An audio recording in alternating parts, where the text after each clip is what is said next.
ओम गणपतये नमः।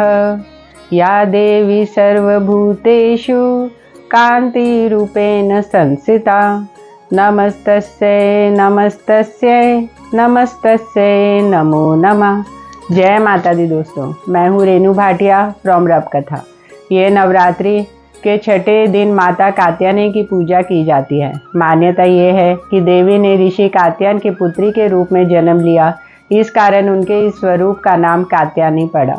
माता कात्यायनी का जन्म दुष्ट असुर के संहार के लिए हुआ था। उनके 4 भुजाएं हैं, जिसमें एक भुजा में तलवार और दूसरी भुजा में कमल है।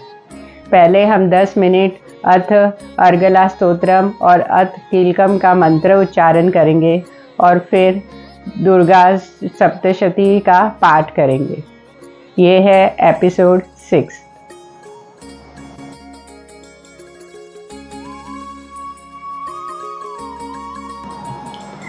अथ श्री अर्गला स्तोत्रम। ओम अस्य श्री अर्गला स्तोत्र मंत्रस्य विष्णु ऋषिः अनुष्टुप् छन्दः श्री महालक्ष्मीर्देवता श्री जगदम्बा प्रीतये सप्तशती पाठान् गत्वेन पाठे विनियोगः। ओम नमश्चंडिकायै। मार्कंडेय उवाच। ओम जयंती मंगला काली भद्रकाली कपालिनी दुर्गा क्षमा शिवा धात्री स्वाहा स्वधा नमोस्तुते। जय त्वं देवी चामुंडे जय भूतारती हारिणी जय सर्वगते देवी कालरात्रि नमस्तुते। मधुकैत विद्रावी विधात्री वरदे नमः। रूपम देहि जयम देहि यशो देहि द्विषो जहि महिषासुर निर्नाशी भक्तां सुख दे नमः। रूपम देहि जयम देहि यशो देहि द्विषो जहि रक्त बीज वदे देवी चंडमुंड विनाशिनी। रूपम देहि जयम देहि यशो देहि द्विषो जहि शुंभस्यैव निशुंभस्य धूमाक्ष च मर्दिनी। रूपम देहि जयम देहि यशो देहि द्विषो जहि वंदिताद्रियुगे देवी सर्वसौभाग्यदायिनी। रूपम देहि जयम देहि यशो देहि द्विषो जहि अचिन्त्य रूप चरिते सर्वशत्रु विनाशिनी। रूपम देहि जयम देहि यशो देहि द्विषो जहि न तेभ्यः सर्वदा भक्त्या चंडिके दुरितापहे। रूपम देहि जयम देहि यशो देहि द्विषो जहि स्तुभद्भ्यो भक्तिपूर्वां त्वां चंडिके व्याधिनाशिनी। रूपम देहि जयम देहि यशो देहि द्विषो जहि चंडिके सतम तम ये त्वामर्चयन्त्ये भक्तिः। रूपम देहि जयम देहि यशो देहि द्विषो जहि देहि सौभाग्य आरोग्यम देहि मे परमं सुखम। रूपम देहि जयम देहि यशो देहि द्विषो जहि विदेहि द्विष्टां नाशं विदेहि बलमुच्चैकहि। रूपम देहि जयम देहि यशो देहि द्विषो जहि विदेहि देवी कल्याणं विदेहि परमां श्रियं। रूपम देहि जयम देहि यशो देहि द्विषो जहि सुरासुर शिरो रत्न निगृष्ट चरणे अंबिके। रूपम देहि जयम देहि यशो देहि द्विषो जहि विद्यावन्तं यशस्वन्तं लक्ष्मीवन्तं जनं कुरु। रूपम देहि जयम देहि यशो देहि द्विषो जहि प्रचंड दैत्य दर्पग्ने चंडिके प्रणताय मे। रूपं देहि जयं देहि यशो देहि द्विषो जहि चतुर्भुजे चतुर्वक्त्र संसुते परमेश्वरी रूपं देहि जयं देहि यशो देहि द्विषो जहि कृष्णेन संसुते देवी शश्वद्भक्त्या सदा अम्बिके रूपं देहि जयं देहि यशो देहि द्विषो जहि हिमाचल सुता नाथ संस्तुते परमेश्वरी रूपं देहि जयं देहि यशो देहि द्विषो जहि इंद्राणीपति सद्भा पूजिते परमेश्वरी रूपं देहि जयं देहि यशो देहि द्विषो जहि देवी प्रचंड दोरदंड दैत्यदर्प विनाशिनी रूपं देहि जयं देहि यशो देहि द्विषो जहि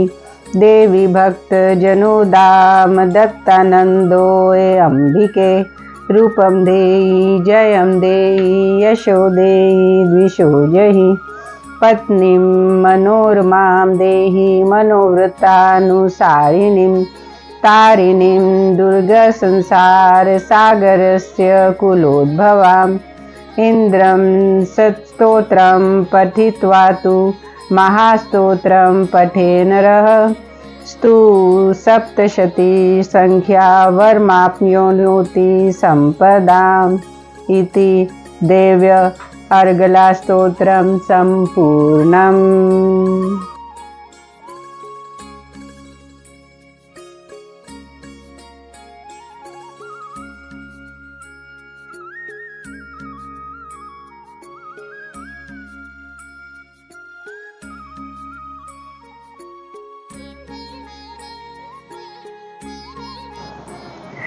अथ कीलकम् ॐ अस्य श्रीकीलकं मन्त्रस्य शिव ऋषिः अनुष्टुप् छन्दः श्रीमहासरस्वती देवता श्रीजगदम्बा प्रियतथं सप्तशती पाठान् गत्वेन पाठे विनियोगः।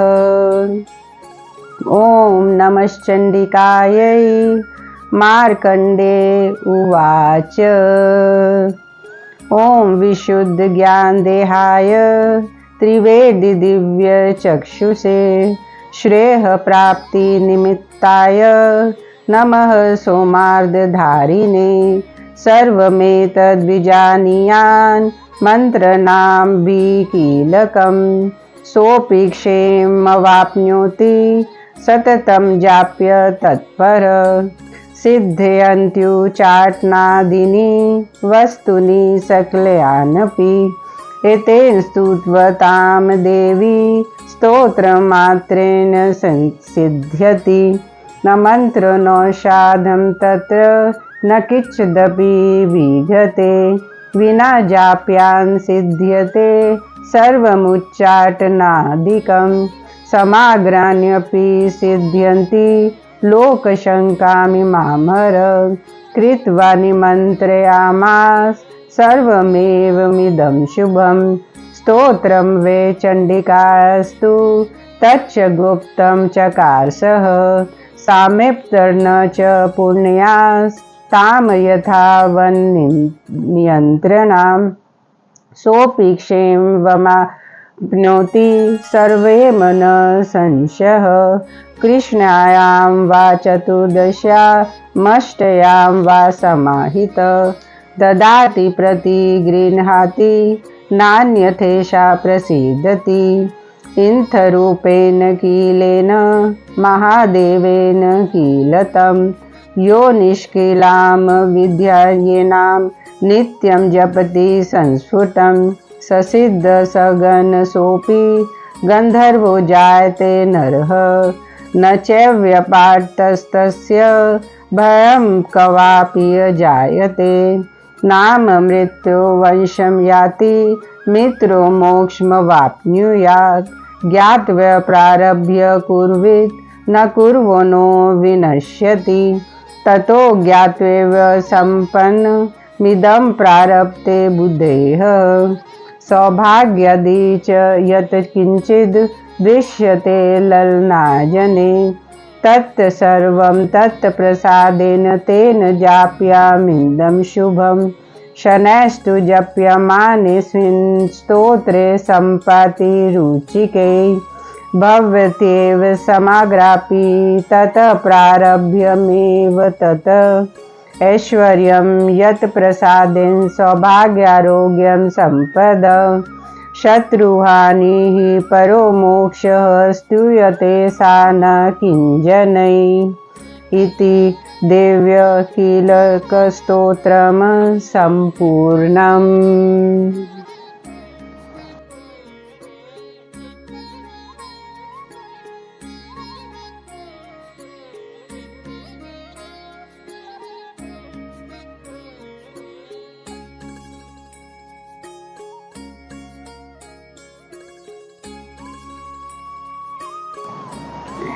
छठा अध्याय। मैं सर्वज्ञ ईश्वर भैरव के अंक में निवास करने वाली परमोत्कृष्ट पद्मावती देवी का चिंतन करता हूँ। वह नागराज के आसन पर बैठी हैं। नागों के फनों में सुशोभित होने वाली मणियों की विशाल माला से उनकी देह लता उद्भासित हो रही है। सूर्य के समान उनका तेज है। 3 नेत्र उनकी शोभा बढ़ा रहे हैं। वह हाथों में माला, कुंभ, कपाल और कमल लिए हुए उनके मस्तक में अर्धचंद्र का मुकुट सुशोभित है। ऋषि कहते हैं, देवी का यह कथन सुनकर दूत को बड़ा अमर्ष हुआ और उसने दैत्यराज के पास जाकर सब समाचार विस्तार पूर्वक कह सुनाया। दूत के उस वचन को सुनकर दैत्यराज कुपित हो उठा और दैत्य सेनापति धूम्रलोचन से बोला, धूम्रलोचन, तुम शीघ्र अपनी सेना साथ लेकर जाओ और उस दुष्टता के केश पकड़कर घसीटते हुए उसे बलपूर्वक यहाँ ले आओ। उसकी रक्षा करने के लिए यदि कोई दूसरा खड़ा हो तो वह देवता, यक्ष या गंधर्व ही क्यों न हो, उसे अवश्य मार डालना। ऋषि कहते हैं, निशुम्भ के इस प्रकार आज्ञा देने पर धूम्रलोचन दैत्य 60,000 असुरों की सेना साथ लिए वहां से तुरंत चल दिया। वहां पहुंचकर उसने हिमालय पर रहने वाली देवी को देखा और ललकार कर कहा, अरे तू शुम्भ निशुम्भ के पास चल। यदि इस समय प्रसन्नता पूर्वक मेरे स्वामी के समीप नहीं चलेगी तो मैं बलपूर्वक झोंटा पकड़कर घसीटते हुए तुझे ले चलूंगा। देवी बोली, तुम्हें दैत्यों के राजा ने भेजा है। तुम स्वयं ही बलवान हो और तुम्हारे साथ विशाल सेना भी है। ऐसी दशा में यदि मुझे बलपूर्वक ले चलोगे तो मैं तुम्हारा क्या ही कर सकती हूँ। ऋषि कहते हैं, देवी के यूं कहने पर असुर धूम्रलोचन उनकी ओर दौड़ा और तब अंबिके ने हूँ शब्द के उच्चारण मात्र से उसे भस्म कर दिया। फिर तो क्रोध में भरी हुई दैत्यों की विशाल सेना और अंबिका ने एक दूसरे पर तीखे सायों के, शक्तियों के और फारसों के वर्षा आरंभ की। इतने में ही देवी का वाहन सिंह क्रोध में भरकर भयंकर गर्जना करके गर्दन के बालों को हिलाता हुआ असुरों की सेना में कूद पड़ा। उसने कुछ दैत्यों को पंजों से मारा, कितनों को अपने जबड़ों से और कितने ही दैत्यों को पटककर ओट की डालों से घायल कर दिया। उस सिंह ने अपने नखों से कितनों के पेट फाड़ डाले और थप्पड़ मारकर कितनों के सिर धड़ से अलग कर दिए। कितनों की भुजाएं और मस्तक काट डाले तथा अपने गर्दन के बाल हिलाते हुए उसने दूसरे दैत्यों के पेट फाड़कर उनको रक्त चूस लिया। अत्यंत क्रोध में भरे हुए देवी के वाहन उस महाबली सिंह ने क्षण भर में असुरों की भारी सेना का संहार कर डाला। शुम्भ ने जब सुना कि देवी ने धूम्रलोचन असुर को मार डाला तथा उसके सिंह ने सारी सेना का सफाया कर डाला, तब उस दैत्यराज को बड़ा क्रोध आया। उसके होठ कांपने लगे। उसने चंड और मुंड नामक 2 महादैत्यों को आज्ञा दी, हे चंड और हे मुंड, तुम लोग बहुत बड़ी सेना लेकर वहां जाओ। उस देवी के झोंटे पकड़कर अथवा उसे बांधकर शीघ्र यहाँ ले आओ। इस प्रकार यदि उसमें लोने में संदेह हो तो युद्ध सब प्रकार के अस्त्र शस्त्रों तथा समस्त असुरों सेना का प्रयोग करके उसकी हत्या कर डालना। उस दुष्टा की हत्या होने तथा सिंह के भी मारे जाने पर उस अंबिका को बांधकर साथ ही शीघ्र ही लौट आना। इस प्रकार श्री मार्कंडेय पुराण में सार्वनिक मनवंतरी की कथा के अंतर्गत देवी महात्म्य में धूम्रलोचन वध नाम का 6ठा अध्याय पूर्ण हुआ। 7वां अध्याय। मैं मांगती देवी का ध्यान करता हूँ। यह रत्नमय सिंहासन पर बैठकर पढ़ते हुए तोते का मधुर स्वर सुन रही है। उनके शरीर का वर्ण श्याम है। वह अपना एक पैर कमल पर रखे हुए हैं और मस्तक पर अर्धचंद्रा धारण करती हैं तथा कहार पुष्पों की माला धारण किए वीणा बजाती हैं। उनके अंग में कसी हुई चोली शोभा पा रही है। वह लाल रंग की साड़ी पहने हाथ में शंख में पात्र लिए हुए हैं। उनके वदन पर मधुका का हल्का हल्का प्रभाव जान पड़ता है और ललाट में बेंदी शोभा दे रही है। ऋषि कहते हैं, तदनंतर शुंभ की आज्ञा पाकर वह चंड मुंड आदि दैत्य चंतुर्गिनी सेना के साथ अस्त्र शस्त्रों के सुसज्जित हो चल दिए। फिर गिरिराज हिमाचल के स्वर्णमय ऊंचे शिखर पर पहुंचकर उन्होंने सिंह पर बैठी देवी को देखा। वह मंद मंद मुस्कुरा रही थी। उन्हें देखकर दैत्य लोग तत्परता से पकड़ने के लिए उद्योग करने लगे। किसी ने धनुष तान लिया, किसी ने तलवार संभाली और कुछ लोगों ने देवी के पास जाकर खड़े हो गए। तब अंबिका ने उन शत्रुओं के प्रति बड़ा क्रोध किया। उस समय क्रोध के कारण उनका मुख काला पड़ गया, ललाट में भौहें टेढ़ी हो गई और वहां से तुरंत विकराल मुखी काली प्रकट हुई, जो तलवार और पाश लिए हुए थी। वह विचित्र खटांग धारण किए चीते के चर्म की साड़ी पहने हुए नरमुंडों की माला से विभूषित थी। उनके शरीर का मांस सूख गया था और केवल हड्डियों का ढांचा था कि जिससे वह अत्यंत भयंकर जान पड़ती थी। उनका मुख बहुत विशाल था। जीभ लप लपाने के कारण वे और भी डरावनी प्रतीत होती थी। उनकी आंखें भीतर से घसी हुई थी और कुछ लाल थी। वह अपने भयंकर गरजना से संपूर्ण दिशाओं को गूंज रही थी।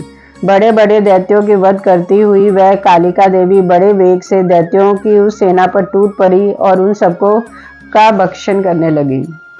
वह पार्श्व रक्षक को अदुकंशधारी महात्वों योद्धाओं और घंटा सहित कितने ही हाथियों को एक ही हाथ से पकड़कर मुंह में डाल लेती थी।